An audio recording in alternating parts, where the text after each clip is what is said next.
Bonsoir à tous, heureux de vous retrouver pour cette fin de journée dédiée aux élections municipales. Nous sommes appelés à voter les 15 et 22 mars. Deux débats à suivre ce soir consacrés à deux villes-préfectures, Laon dans l'Aisne et Beauvais dans l'Oise.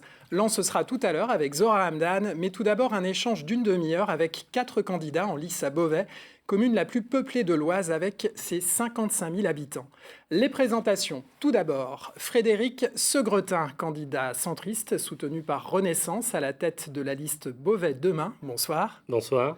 Claire Marais-Beuil, députée Rassemblement National, à la tête de la liste Un avenir pour Beauvais. Bonsoir. Bonsoir. Roxane Lundy, tête d'une liste d'union de la gauche baptisée Beauvais en mieux. Bonsoir. Bonsoir. Et enfin, René Počtovic, 5e participation à ce scrutin pour Lutte ouvrière. Bonsoir. Bonsoir. Un grand absent à ce débat, le 5e candidat en lice, Franck Piat, maire de Beauvais en titre. Il mènera la liste Beauvais pour tous. Nous avons bien évidemment sollicité Franck Piat, mais celui-ci a décliné notre invitation. Ce scrutin est marqué par le retrait d'une figure qui a marqué le Beauvaisis depuis 25 ans, Caroline Cayeux. On va le voir en image, elle avait été élue maire pour la première fois en 2001, battant le socialiste Walter Amsalem à la surprise générale.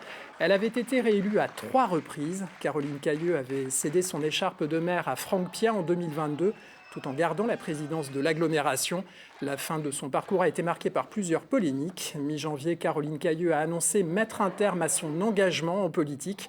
Et c'est Franck Piat qui mène la liste de l'équipe sortante. Roxane Lundy, en 2020, vous étiez une nouvelle venue. Vous êtes devenue un aiguillon au conseil municipal au sein de l'opposition. C'est vous qui, la première, avez questionné l'usage fait d'une voiture de la ville, voiture transportant Caroline Cayeux. Vous êtes combative dans cette campagne, trop selon la majorité en place. Qu'est-ce que vous lui répondez ? Je réponds au contraire qu'aujourd'hui, dans le contexte qu'on connaît, il faut, je crois, une maire combative pour notre ville. Quand vous regardez la situation, moi je crois que nous avons besoin d'avoir des Beauvaisiens qui sont défendus par leurs élus. Regardez juste l'état de la ville. Nous avons une personne sur 4 qui vit sous le seuil de pauvreté. Bien, j'assume d'avoir demandé des comptes sur l'usage de l'argent public, parce que je considère que quand nous avons une ville avec un tel taux de pauvreté, nous avons une responsabilité, c'est de bien utiliser l'argent. Oui, j'assume, et j'ai même envie de vous dire, cette combativité, je compte bien la mettre demain au service des Beauvaisiens pour aller relever d'autres défis. On aura l'occasion d'en parler, je crois, tout au long de ce débat, mais nous voulons une mairie exemplaire et nous voulons aller mener des combats qui seront nécessaires, je crois, pour les Beauvaisiens. Vous parlez de mairie exemplaire, vous considérez que l'argent a été mal utilisé ? L'argent a été mal utilisé. Aujourd'hui, nous le voyons bien. On a une majorité municipale avec Franck Piat qui est complètement empêtré dans les affaires. Ils n'ont d'ailleurs jamais répondu sur le fond. J'ai toujours interrogé Franck Piat et son équipe sur le fond de l'utilisation de l'argent public, notamment sur les véhicules, mais d'autres accusations gravissimes ont été formulées, notamment par un ancien conseiller spécial, et nous n'avons jamais eu la moindre réponse. Dans un droit de réponse adressé à nos confrères d'Oise Hebdo, Caroline Cayeux affirme n'avoir jamais utilisé l'argent public à des fins personnelles et explique que cette voiture était un deuxième bureau. Elle explique que cette voiture était un deuxième bureau. Juste une chose, vous croyez que c'est aux Beauvaisiens, dans une ville où il y a un taux de pauvreté important, de payer pour les choix de vie de Madame Caroline Cayeux ? Vous croyez pas que Madame Cayeux avait les moyens de payer elle-même pour le fait de rentrer chez elle dans les beaux quartiers parisiens ? Qu'elle décide de rentrer dans les beaux quartiers tous les soirs à Paris, ça la regarde, j'ai envie de dire. Je considère que quand on est maire d'une ville, le mieux, c'est d'y vivre au quotidien. Mais à la limite, j'ai envie de vous dire, ce sont ses choix. Elle dit qu'elle allait se battre à Paris pour ramener des emplois à Beauvais. Mais elle dit qu'elle allait se battre à Paris pour ramener des emplois à Beauvais. J'ai qu'une chose à vous dire. Elle ne pouvait pas le faire elle-même ? Pourquoi est-ce qu'elle ne prend pas la ligne de train qui est dans un état lamentable depuis des années ? Moi, quand je décide d'aller me déplacer, je prends la ligne de TER. Je vis les mêmes galères qu'un certain nombre d'usagers à qui on promet depuis des années et des années le Beauvais-Paris en moins d'une heure. Vous avez tout un tas de moyens aujourd'hui pour défendre notre ville. Je ne crois pas que ce soit aux Beauvaisiens d'aller payer pour le confort de vie de Madame Cayeux. Et je vais même aller plus loin. Ils ont besoin d'élus qui les défendent. Et j'assume de l'avoir fait. Claire Marais-Beuil, votre regard sur cette situation, vous pensez que le Rassemblement national a sa chance cette fois-ci ? Écoutez, nous le verrons bien. Je pense qu'effectivement, c'est programme contre programme, mais également de savoir exactement ce que l'on a fait dans cette commune. Madame Lundy l'a très bien dit, mais à part les véhicules, on a quand même découvert des personnes qui avaient 15 000 heures d'heures supplémentaires non payées. Enfin, voilà, c'est des comptes que l'on doit rendre à tous les Beauvaisiens, parce que moi je le dis, mais je pense que je ne suis pas la seule, 1 euro pris, 1 euro dépensé doit être dépensé pour les Beauvaisiens et non pas pour un plaisir personnel. Alors peut-être qu'elle a usé pour essayer de ramener des emplois, mais on n'a pas vu grand-chose, honnêtement. Par contre, elle s'en est servie. Si vous Elle l'a l'emportez, qu'est-ce que utilisé. vous changez? Ah bah, déjà, on change. Alors, la transparence, le fait de retrouver du dialogue, parce qu'en fait, on a une municipalité qui ne parle plus à personne, ni même à son conseil municipal, hein, on en a fait les frais plusieurs fois, mais ni même à la population aujourd'hui. C'est-à-dire ils prennent des décisions dans un petit cercle, point, et on doit tous dire amen. Et ben, ça ne fonctionne pas comme ça. Je crois que l'argent des Beauvaisiens doit être expliqué, ce que l'on en fait, et puis éventuellement leur demander ce qu'ils en pensent. Enfin, à mon avis, les Beauvaisiens sont les premiers à utiliser et à qui doivent utiliser cet argent correctement. Donc, effectivement, on doit rendre des comptes. Et ça n'a jamais eu lieu. Ça n'a pas eu... C'était un peu au départ, mais ils sont en place depuis tellement longtemps qu'ils ont pris un système. Ils se sont bien assis dans ce petit confort de vie qu'ils avaient mis en place. Aujourd'hui, il faut en sortir de ce confort de vie. Il faut qu'on retrouve une ville qui soit bien gérée, parce que j'attends de voir, mais si on commence, et je suppose que nous serons tous d'accord avec ça, on commencera par faire un audit des finances pour savoir exactement ce qu'il en est, quelles sont nos marges de manœuvre aujourd'hui. Parce qu'aujourd'hui, ce qui est sûr, c'est qu'ils ont signé là, cette année des tonnes d'engagements financiers. On va avoir quelques petites surprises, je pense. Monsieur Segretin, votre regard, vous, sur cette situation, vous qui êtes centriste, vous êtes peut-être sur les mêmes terres que l'équipe sortante. Comment voyez-vous cette gestion ? Alors déjà, pour commencer, le passé, c'est le passé. Moi, ce qui m'intéresse, ce qui intéresse Beauvais demain, c'est le futur, c'est ce qu'on va proposer aux Beauvaisiens. Là, aujourd'hui, il y a eu des tenants et des aboutissants qui sont mis au goût du jour.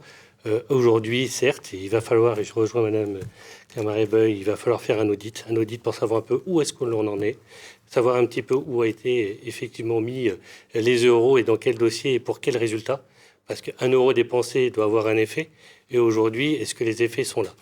Je fais juste un contexte. Je suis le petit nouveau, le petit dernier. Néanmoins, je me base sur des chiffres, sur des faits pour pouvoir construire le projet. Donc aujourd'hui, quand je vois qu'on dépense seulement que 1% du budget sur la santé, alors que c'est une priorité pour le Beauvaisien, soyez, ça m'embête. Quand on met 5% sur la sécurité d'un budget, ça m'embête aussi parce que ce sont deux priorités des Beauvaisiens qui aujourd'hui sont forts, et quand on est un petit peu proche et qu'on les écoute, aujourd'hui c'est vraiment leur préoccupation. Il y en a d'autres, mais entre autres c'est la préoccupation. Donc aujourd'hui, essayer de parler du passé, c'est une chose, mais qu'est-ce qu'on fait pour demain, pour l'avenir ? C'est ça le plus important, en tout cas pour notre liste et pour mon équipe, c'est le plus important. C'est aujourd'hui, c'est demain, c'est maintenant. Madame Pocztovic, vous, quel regard portez-vous sur la situation actuelle dans votre ville, vous qui en êtes à votre 5e candidature ? Moi, ce que je pense, c'est qu'il n'y a pas besoin d'un audit pour savoir où l'argent il est parti, où l'argent de la mairie il est parti.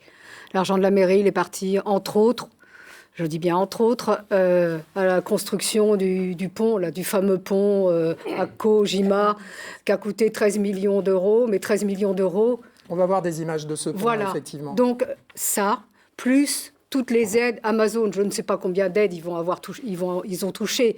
Je ne sais pas, je ne veux pas m'engager, mais je sais une chose certaine, c'est que l'argent public, qu'il soit municipal, qu'il soit régional, qu'il soit national, il part au maximum vers les plus grands patrons, les plus grandes entreprises. On les aide tout le temps. Et nous, les travailleurs, nous, le monde du travail, les gens des quartiers populaires, là, on va se retrouver avec une augmentation de la taxe d'habitation. On va se retrouver... Bon, voilà. Ce que je sais, c'est que l'argent public, il part à ça. Un maximum à ça. On va voir des images de cette fameuse usine. Je vous en prie. Pour vous, il ne faut pas dérouler le tapis rouge aux entreprises, même si elles garantissent de l'emploi. Ils ont les moyens de payer, mais garantir l'emploi... Je veux juste... Alors, je vais reparler, je fais peut-être une fixette sur le pont. Mais bon, le pont, ils avaient... Akojima devait embaucher, je ne sais plus combien, enfin la promesse était d'embaucher. Finalement, au bout du compte, qu'est-ce qui s'est passé ? Ils ont fabriqué le pont, ça leur a rien coûté, et ça a été sans... Qui leur permet de relier leurs deux sites. de chez Jima qui a été viré. Ça a été chez ACO sans suppression d'emplois. Et on ne leur a pas demandé de compte, on ne leur a pas demandé de rendre l'argent, on leur a pas demandé... Ils n'avaient pas les moyens de le faire construire, ce pont. Tout ça pour qu'ils puissent passer tranquille, à pied, sous le pont, pour pas qu'ils soient embêtés avec rien. Alors, ce que dit aussi l'entreprise, c'est que le contexte économique est difficile. Ça va peut-être repartir. Pardon, attendez, le contexte économique est difficile pour qui? Pour les ventes de tracteurs étaient moins bonnes. Pour ACO, c'est difficile. Attendez, je crois que, sans me tromper, je crois qu'au niveau national, c'est à peu près quelque chose comme 270 milliards d'aides aux grandes entreprises. Donc là-dedans, c'est tout compris. Mais le premier, je sais pas, Massey Ferguson, enfin je dis Massey Ferguson, ACO, Jima, le premier Les fameux producteur. tracteurs Massey Ferguson. Bon, voilà, c'est... Non, je crois que ça va mal, mais pas pour eux. Ça va pas mal pour eux. Il faut qu'on arrête, juste qu'on arrête un petit peu. Ça va mal pour nous, ça va mal dans les quartiers, ça va mal, on n'arrive même pas à aller jusqu'à la fin du mois. Le 15 du mois, ça y est, c'est une fois qu'on a tout payé, notre loyer, qu'on a fait nos courses. Voilà, à la fin du mois, c'est le 15 du mois. Ça va pas. Et c'est de pire en pire. Et c'est de pire en pire. Donc, il faut arrêter de me dire... Moi, ça m'exaspère d'entendre que pour ces grandes entreprises, ça va mal. Pour les actionnaires, ça va mal. Pour les grands patrons, ça va mal. Pour monsieur Bernard Arnault, LVMH, ça va mal. Non, ça va pas mal. Roxane Lundi, Amazon et ses 1000 emplois, c'est une bonne nouvelle pour Beauvais ou Je vais pas? vous dire plusieurs choses. D'abord, je vais rebondir parce que c'est un vrai sujet que l'histoire aujourd'hui du financement du pont de l'avenue Blaise Pascal. Et là aussi, vous demandiez si c'était important d'avoir des élus combatifs. Je vais vous dire oui, mais c'est aussi important d'avoir des élus travailleurs qui travaillent leur dossier. Parce que si on revient à la genèse de cette histoire, il a fallu travailler dur. On a épluché des centaines et des centaines de documents avec mon équipe pour réussir, en effet, à découvrir que nous mettions des millions d'euros d'argent public pour le financement de ce pont, avec à la clé des promesses de création d'emplois. Mais vous savez, c'est toujours la même chose. Avec Franck Pia et Caroline Caillot, c'est toujours la même chose. Alors, on a les gros titres sur les promesses de création d'emplois. Ça, vous avez une communication, des conférences de presse, on en a, mais à tire-larigot. Et par contre, à la fin, vous n'avez jamais rien sur les suppressions de postes. Et il y en a eu. BYD, on nous annonçait des centaines de créations d'emplois, rien du tout. Le jeu de paume, on nous annonçait des centaines de créations d'emplois, rien du tout. Et moi, si vous voulez, je suis une pragmatique sur certaines choses.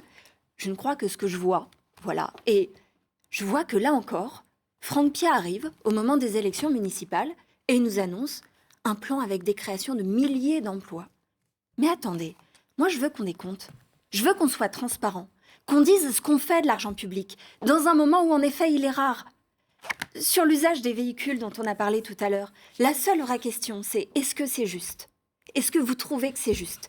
Est-ce que vous trouvez que c'est normal que dans notre ville, on ait de l'argent qui soit utilisé comme ça, de manière scandaleuse et dispendieuse pour quelques personnes, sans garantie en face. Vous évoquiez l'emploi, oui, il faut soutenir nos entreprises pour créer de l'emploi.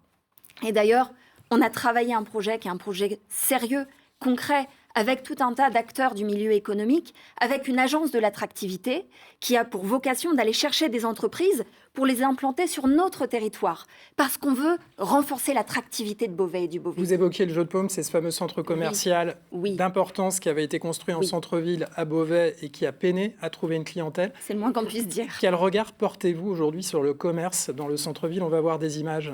Alors, ce que je dis depuis X temps au conseil municipal, c'est-à-dire que notre centre-ville est mort, je ne vais pas vous dire autre chose.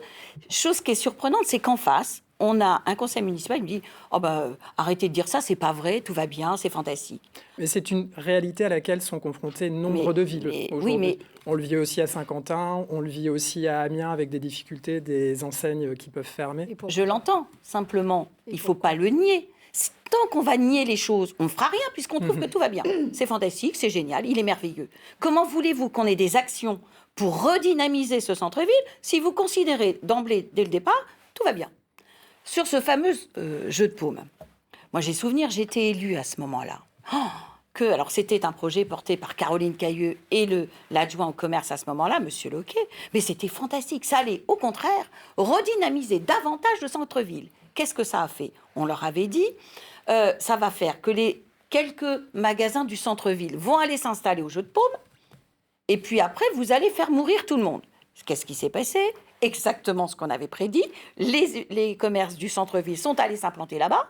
On finit par fermer parce qu'aujourd'hui, on a un centre commercial, il faut le savoir, avec plus de la moitié des boutiques qui sont fermées. Il est vide, ce centre. Et puis, c'est une verrue maintenant, en plein centre-ville, où on a eu quelques verrues comme ça. On avait, au niveau du franc-marché, on avait comme ça un centre commercial qui s'est cassé la figure. On ne va pas dire autrement. Simplement, c'était un bail amphithéotique. On était resté propriétaire du sol. Là, que voulez-vous faire? On a vendu le sol. Donc aujourd'hui, nous n'avons aucune marge de manœuvre avec ce centre commercial. C'est une verrue qu'on va porter longtemps en centre-ville, qui en plus, quand il a été construit, a impacté toutes les maisons autour parce qu'il a fallu, notre sol est particulier, ça a mis des fissures dans toutes les maisons autour. Donc aujourd'hui, on va en faire quoi? Et maintenant, il faut redynamiser le centre-ville. Donc moi, de dire que tout va bien, non. Moi, je leur dis non. Et si on écoute les Beauvaisiens, ils vous disent la même chose. Dans tous vos projets, en tout cas, il y a une chose qu'on retrouve, c'est que vous voulez tous faciliter le parking en centre-ville pour donner aux gens l'envie de revenir consommer. C'est évident. Vous venez, aujourd'hui, qu'est-ce qui se passe? Ils se sont tous déportés vers la zone commerciale extérieure à Beauvais parce qu'on peut se garer. Aujourd'hui, vous avez une voiture, ils appellent la voiture la PI, elle passe et elle vous flash. Alors, vous n'avez même pas le temps d'aller chercher le ticket de parking, vous avez déjà le PV. Donc, c'est impossible. Vous avez un Beauvaisien âgé qui m'a dit, vous savez quelle est la particularité du centre-ville de Beauvais? C'est que vous payez 36,50 € la baguette. 1,50 € la baguette, 35 € l'amende. C'est ça aujourd'hui la réalité que vivent la majorité des Beauvaisiens dans notre cœur de ville qui est en train d'être complètement déserté. Et oui, c'est vrai, on voit qu'il y a un problème de pouvoir d'achat, qu'il y a un problème dans un certain nombre de villes. Mais là, ce qui me frappe à Beauvais, c'est que quand on regarde la communication de Franck Piat, tout va bien. Tout va bien.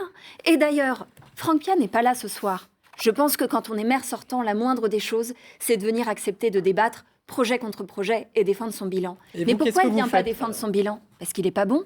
Il sait aujourd'hui que son bilan n'est pas bon. C'est pour ça qu'on veut autre chose. Je vais rebondir un peu sur ce que viennent de dire mes collègues.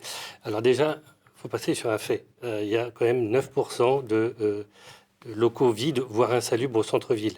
Ça, c'est un fait. Donc nous, aujourd'hui, pour lutter contre ça, pour justement parler d'attractivité, comme j'entends parler depuis tout à l'heure, on va faire une foncière municipale.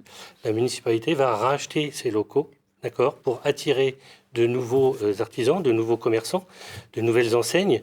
Est-ce que vous aurez les moyens de cette politique? Je vais en parler après. Et à prix à loyer modéré, mais évolutif, pour permettre justement à ces derniers d'avoir suffisamment de trésorerie au bout de 2-3 ans pour pouvoir être périn dans le temps. C'est ça une des clés de l'attractivité de Beauvais, c'est de redonner des locaux qui ne soient pas insalubres, qui ne soient pas vides, mais qu'on puisse aller au centre-ville. Deuxième chose, vous parliez tout à l'heure des parkings. Oui, le parking, une des propositions qu'on va faire, c'est au niveau du marché, place du marché, c'est de faire un parking au rez-de-chaussée et un marché couvert au N+1.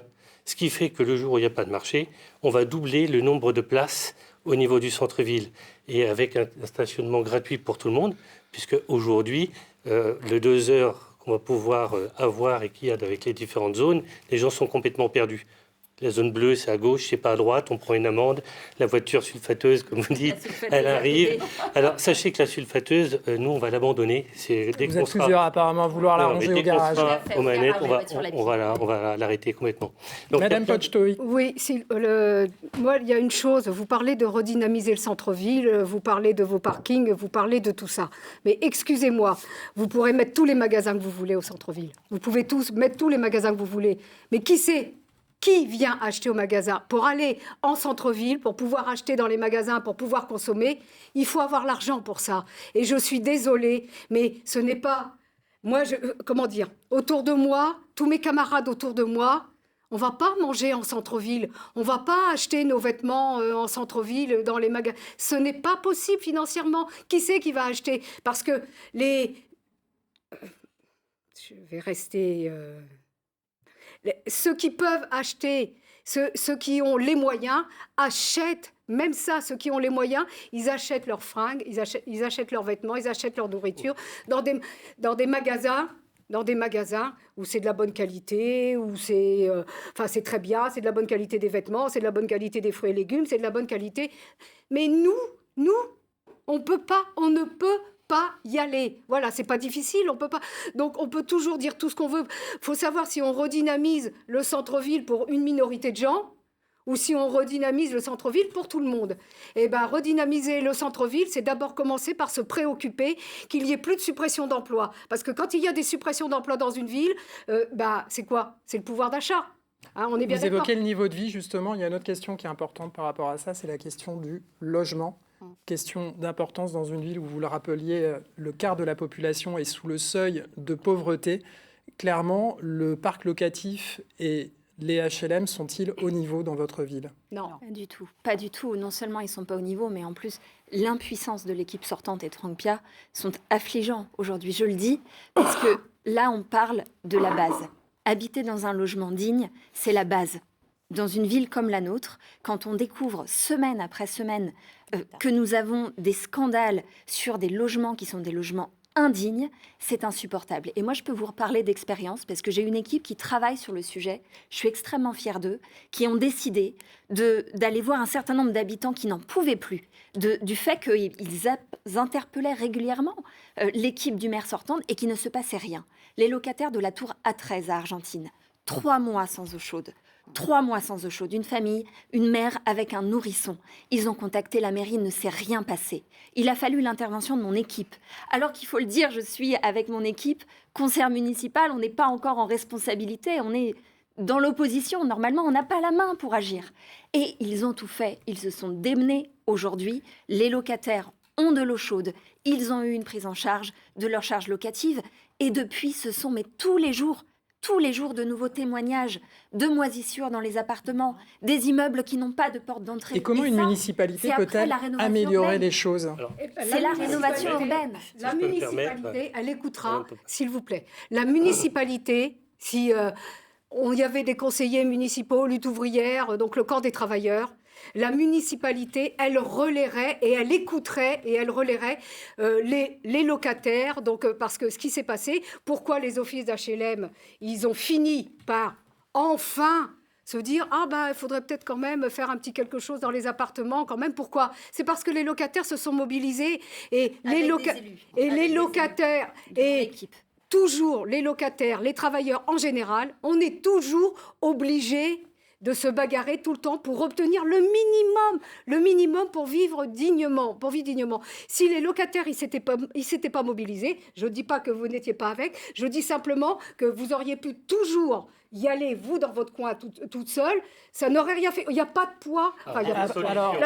Les seuls qui ont du poids. Avec votre énergie, vous avez pris de l'avance dans le temps de parole. On va donc écouter vos concurrents. Il y a des solutions qui existent et qui peuvent marcher, c'est des cellules de coordination. Dans chaque thématique, on peut mettre en place, la municipalité peut piloter ces cellules de coordination avec des élus du conseil municipal et avec des bailleurs, avec d'autres acteurs qui font qu'aujourd'hui on est autour de la table, on va se poser les bonnes questions, on va avoir une somme de données d'entrée avec des dysfonctionnements, des perturbations, et le but du jeu, c'est qu'on puisse mettre en place des actions correctives par rapport à ces dysfonctionnements et mesurer, c'est-à-dire on se voit à fréquence régulière et on mesure si les actions, elles ont été faites, si elles sont suffisantes et nécessaires, ou est-ce qu'il faut en remettre d'autres? Ça, c'est un vrai pilotage que doit faire le maire avec ses équipes.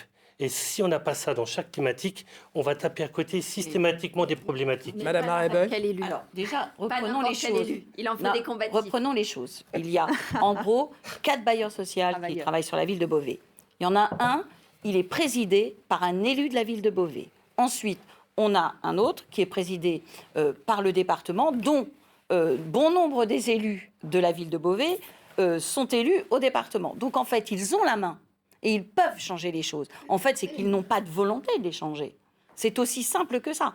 En plus, on finance, la ville est partenaire de beaucoup de ces partenaires sociaux, et donc elle a son rôle.